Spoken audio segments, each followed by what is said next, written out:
Le président Macky Sall nous rappelle toujours l'importance du secteur privé national. Il nous rappelle qu'il doit être au centre du plan Sénégal émergent. D'ailleurs, ça a été le cas dans le PAP 2A, le plan d'action prioritaire ajusté accéléré, et ce sera le cas aussi dans le PAP 3. Vous savez que le plan Sénégal émergent, qui est notre plan national de développement, est décliné en quinquennat, en tranches de 5 ans. Et là, les équipes du ministère de l'économie, du plan et de la coopération, avec tous les acteurs, est en train de préparer le plan d'action prioritaire numéro 3, 2024-2028, et le secteur privé a un rôle extrêmement important à jouer. Des chiffres qu'il faut retenir: si un PPP est moins de 5 milliards, c'est le secteur privé national qui le prend. Nous avons un traitement préférentiel qui vous permet d'être acteur dans un projet PPP en tant que secteur privé national avec 33% qu'on vous réserve. Donc nous vous demandons de venir à la table. L'autre innovation de taille, Lamine en a parlé, c'est d'aller chercher les collectivités territoriales. Vous savez que la décentralisation est très chère au président de la République. Et justement, ces collectivités territoriales ont des actifs et essaient de les rendre plus efficaces avec un contrat de performance avec un secteur privé. Et je pense que l'appel à projet nous permettra de vous présenter un portefeuille très important. Moi, je vous demande aussi de marquer vos calendriers. Vous savez que du 6 au 8 juillet 2023, Inch'Allah, le Sénégal organise le Invest in Senegal Forum. Nous avons l'habitude, au ministère de la Coopération, de recevoir des missions économiques de plusieurs pays. Et je pense qu'un moment fort de promotion de l'investissement au mois de juillet vient à son heure. Nous avons un portefeuille de projets, tous les acteurs sont là. Le Sénégal dit « We are open for business ».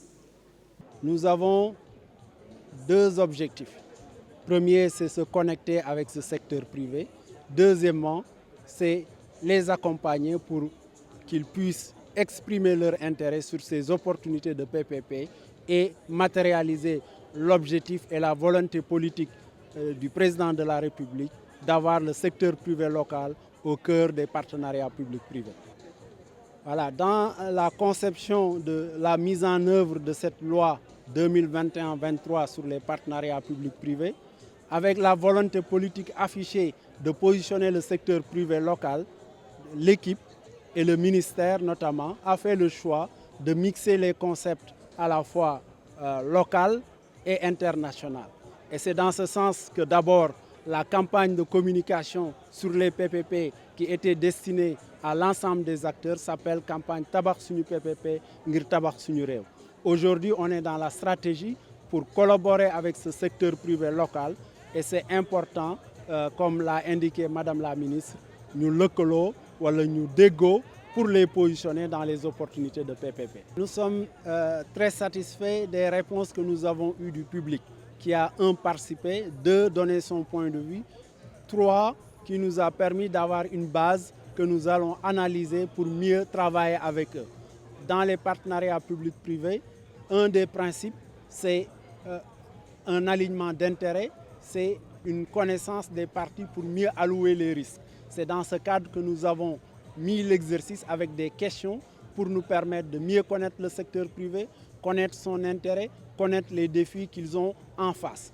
Et les réponses que nous avons eues, dans l'ensemble, ça ne nous surprend pas, à l'exception d'un point qui est en rapport sur le secteur d'intérêt, où le point qui est revenu est autre et qui doit relever de secteurs qui n'étaient pas dans les éléments de réponse. Mais nous allons tirer les enseignements. Pour nous, c'était une question de présentation parce que les secteurs sont multiples et diversifiés et on n'est pas surpris que dans l'ensemble des secteurs qui sont présentés, il y a moins de 15% d'intérêt. Et donc, si on a présenté 5 secteurs alors que l'ensemble du portefeuille d'un pays dépasse ce nombre, c'est normal qu'il y ait une concentration sur autre.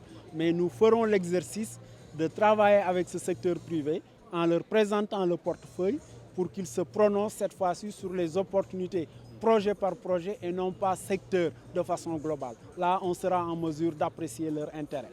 Dans les questions qui ont été posées sur le sujet des obstacles ou freins au partenariat public-privé, la réponse ne nous a pas surpris parce que la majorité des réponses, c'est sur l'accès au financement et l'accès à l'information. Voilà. Et il y a même le point sur la compétition, peut-être qui est déséquilibrée avec le privé international. C'est des messages que nous avons toujours entendus du secteur privé qui a été confirmé aujourd'hui.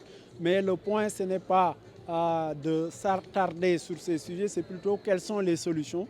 Nous pensons qu'il y a des solutions possibles avec les différents acteurs présents parce qu'il y avait 3 groupes d'acteurs, les promoteurs, les banquiers et les assureurs et les accompagnateurs. Si les banquiers et les accompagnateurs, nous travaillons avec eux sous des approches programmatiques, nous pensons qu'ils pourront accompagner le secteur privé pour lever les contraintes sur les financements. Et ça, nous avons des solutions en ce sens et nous allons avoir une discussion directe avec ces 2 catégories. Parmi les solutions, il y a ce qu'on appelle le fait que dans un projet, aujourd'hui qui est de 1000, on s'attend à ce que le privé amène le capital, admettons, de 200 et il y a ce qu'on appelle l'endettement qui est de 800. Nous voulons prendre en charge l'endettement pour que ça soit une donnée pour tout le monde et que la compétition sera uniquement sur les fonds propres, le capital. Voilà, donc à la place de chercher 1000, vous allez juste devoir chercher 200. Voilà. Et ce 200-là, s'ils se mettent ensemble, peut-être ça va être plus facile et peut être supporté par un grand groupe. Et nous pensons qu'il y aura suffisamment d'opportunités ici au Sénégal et dans la sous-région. Donc ils ont intérêt à avoir des synergies pour tirer profit de ces opportunités.